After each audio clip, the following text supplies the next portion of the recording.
News 18 India में लोकसभा चुनाव में आम आदमी पार्टी के पक्ष में 13-0। देखिए, कहते हैं कोई भी रिश्ता स्वार्थ और डर की बुनियाद पर बनता है ना, उसकी उम्र बहुत छोटी होती है। जिस रिश्ते की बुनियाद में डर, नफरत और ईर्ष्या हो, डर हो, नफरत हो, उस रिश्ते की उम्र बहुत छोटी होती है। दरअसल इस समय इंडिया अलायंस के साथ भी जो कुछ हो रहा है ना, ये बात एकदम सटीक बैठती है। इंडी में पिछले कुछ दिनों में सीट बंटवारे को लेकर कई राउंड बैठकें हो चुकी हैं। नतीजा क्या हुआ? अब तक कोई सहमति नहीं बनी। जिसके बाद आज की सबसे बड़ी खबर, पश्चिम बंगाल के मुख्यमंत्री ममता बनर्जी ने ऐलान कर दिया कि वो इस बार बंगाल की सभी 42 सीटों पर अकेले चुनाव लड़ेंगी। कोई अलायंस नहीं होने जा रहा है। बंगाल में इंडी साफ, ममता बनर्जी अकेले चुनाव लड़ेंगी। बड़ा झटका, कोई अलायंस नहीं। इसके कुछ घंटों बाद, अभी तो एक झटका लगा, 2 घंटे में 2 झटके लगे। आज पंजाब से भी खबर आ गई। पंजाब के मुख्यमंत्री भगवंत मान ने कह दिया कि वो पंजाब में किसी के साथ कोई अलायंस नहीं करने जा रहे हैं। 13 सीटों पर अकेले लोकसभा चुनाव लड़ेंगे। मतलब यह कि पंजाब में उनका कांग्रेस के साथ कोई अलायंस नहीं होगा। देखिए, पंजाब में कांग्रेस और आम आदमी पार्टी अलग अलग चुनाव लड़ेंगी। दोनों पार्टियों के नेता ये भी कह रहे हैं कि फैसला एक रणनीति के तहत लिया गया। देखिए, अब सब जो भी हो, ये तय कि पंजाब में कांग्रेस और आम आदमी पार्टी अलग अलग चुनाव लड़ेंगे। बंगाल में ममता बनर्जी की टीएमसी भी कांग्रेस के साथ मिलकर चुनाव नहीं लड़ेगी। आज ही सुनिए, बिहार के मुख्यमंत्री नीतीश कुमार ने भी इशारों में कुछ ऐसी बात कही जिससे उनके निशाने पर इंडी गठबंधन के नेता आ गए।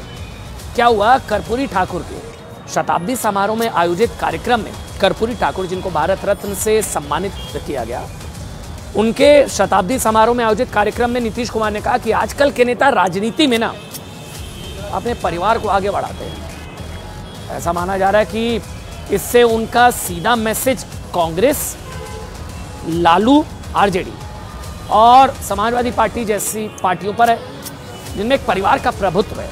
नाम नहीं लिया उन्होंने। अब आप सोचिए, इंडिया अलायंस की जो 28 पार्टियां 6 महीने पहले मोदी के डर से 2024 के लोकसभा चुनाव में बीजेपी को हराने के लिए एक साथ आती है, चुनाव में पहले ही उनका गठबंधन टूट के कगार पर पहुंच जाता है। इंडी के टुकड़े टुकड़े, और इन पार्टियों में एक दूसरे के खिलाफ ही बयानबाजी शुरू हो गई है। इसकी वजह क्या हो सकती है? देखिए, इंडी गठबंधन में हो रही इस टूट की वजह हम आपको बताएंगे, लेकिन उससे पहले आप ममता बनर्जी का बयान सुनिए, जिसमें उन्होंने बंगाल में एकला चलो रे, बंगाल में अकेले चुनाव लड़ने की वजह भी बताई है। सुनिए। আমার কোনো কথা হয়নি, কাকে আমার কোনো কথা হয়নি এবং আমি প্রস্তাব দিয়েছিলাম, ওরা প্রথম দিনই প্রত্যাখ্যান করেছে। তখন থেকে আমাদের দল সিদ্ধান্ত নিয়েছে আমরা বাংলায় একা চলবো। ইভেন ওরা যে আজ থেকে র্যালি করেছে, আমাদের একবার as a matter of country, আমি ইন্ডিয়ার অ্যালায়েন্স, আমাকে একবার জানিয়েছে দিদি আপনার রাজ্যে যাচ্ছি, না জানায়নি। সুতরাং আমার সাথে কোনো সম্পর্ক নেই বাংলার ব্যাপারে। অল ইন্ডিয়ায় কী করবো না করবো আপনার ইলেকশন ভাববো। আমরা সেকুলার পার্টি, আমরা বিজেপিকে হারানোর জন্য যা করার হবে। কিন্তু এখন কোনো চর্চা নেই, মিথ্যে কথা, অ্যাবসলিউটলি রং। মিথ্যেটা আমি বলবো না, বলতে অ্যাবসলিউটলি রং। 2024 में लोकसभा चुनाव में आम आदमी पार्टी के पक्ष में 13-0। पंजाब में हम ऐसा नहीं करने वाले। पंजाब में कांग्रेस से हमारा कोई। देखिए, ममता बनर्जी का कहना है कि उन्होंने सीट बंटवारे को लेकर गठबंधन का जो प्रस्ताव दिया था ना, वो उसे स्वीकार नहीं किया गया। और राहुल गांधी की बंगाल में होने वाली न्याय यात्रा को लेकर भी उन्हें कोई जानकारी नहीं दी गई, इसलिए उन्होंने अकेले चुनाव लड़ने का फैसला कर लिया। लेकिन सच क्या सिर्फ इतना ही है? अब बीजेपी का आरोप क्या है कि ममता बनर्जी को खुद गठबंधन में कोई पूछ नहीं रहा था। बीजेपी का दावा है कि ममता बनर्जी को खुद कोई भाव नहीं दे रहा था गठबंधन में। ममता बनर्जी इंडिया अलायंस का चेहरा बनना चाहती थी, किसी ने उनके नाम का प्रस्ताव ही नहीं रखा। उन्होंने खड़गे को गठबंधन का चेहरा बनाने की कोशिश की, लेकिन उस पर भी सहमति नहीं बनी। और बंगाल में राहुल गांधी की न्याय यात्रा के बारे में भी उन्हें कुछ बताया ही नहीं गया, इसलिए उन्होंने हताशा में कदम उठाया। हालांकि कांग्रेस अब भी ये कह रही है कि ममता बनर्जी इंडी अलायंस का अभिन्न अंग है, चुनाव नहीं लड़ेंगे साथ में, लेकिन ममता बनर्जी अभी भी इंडी का अभिन्न अंग है। सुनिए। ममता जी के बिना इंडिया गठबंधन की कल्पना नहीं कर सकते और हमें पूरा उम्मीद है कि जो बातचीत चल रही है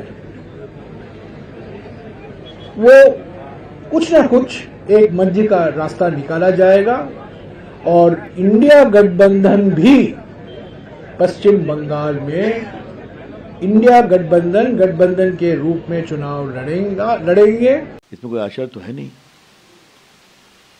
उन्होंने तोड़ा या तोड़ने की बात करी, बाकी लोग कह रहे हैं। जब स्वार्थ का गठबंधन बनता है, जब अपॉर्चुनिस्टिक अवसरवाद का गठबंधन बनता है, जिसका ना कोई नेता है, ना कोई नीति है, ना कोई नीयत है और कोई वैकेंसी भी नहीं है। देश नरेंद्र मोदी जी को तीसरी बार प्रधानमंत्री बनाने और निर्णायक बहुमत बीजेपी एनडीए को देने को तैयार बैठा है, क्योंकि काम देखा है 10 साल का। नाम का गठबंधन रह गया। अब आप देखिए अब तक इंडिया गठबंधन में सीट बंटवारे को लेकर स्थिति क्या है। अब उत्तर प्रदेश से शुरू कर लेते हैं। उत्तर प्रदेश में कांग्रेस समाजवादी पार्टी के बीच कोई सहमति नहीं बनी है, कोई सहमति नहीं बनी है। समाजवादी पार्टी ने कांग्रेस पर कम सीटें देने का आरोप लगा दिया है। कहा जा रहा है कि जितनी सीटों पर जीती है कांग्रेस उतनी सीटें ले ले, उतनी सीटें ले ले, 1, 2, 3 जितनी लेनी है। बिहार में आरजेडी जेडीयू कांग्रेस के सीट देने पर उस तरह से वो भी नाराज है कि ज्यादा सीट नहीं दे सकते। पंजाब में आम आदमी पार्टी ने तो कह ही दिया है अकेले चुनाव लड़ेंगे, कांग्रेस को सीट नहीं देंगे। सीट बंटवारे पर सहमति नहीं बन पाई है। बंगाल में ममता बनर्जी अकेले चुनाव लड़ेंगी।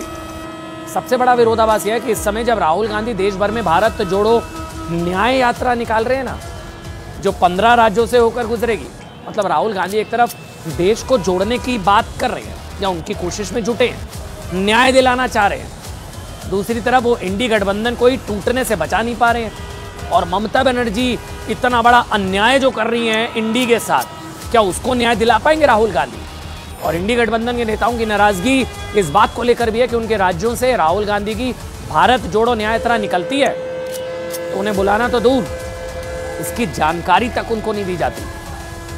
बंगाल से होकर राहुल गांधी की न्याय यात्रा गुजरेगी, लेकिन उन्हें ममता बनर्जी को बताया नहीं गया।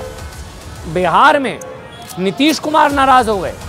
नीतीश कुमार को भी आधिकारिक तौर पर राहुल गांधी की यात्रा में शामिल होने का निमंत्रण नहीं मिला।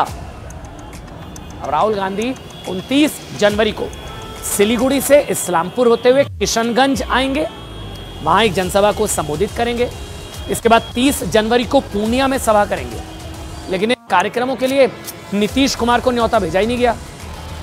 देखिए ये सारी चीजें एक तरीके से मैसेज दे रही है कि इंडी गठबंधन में किस तरह इस वक्त अपनी डफली अपना राग चल रहा है।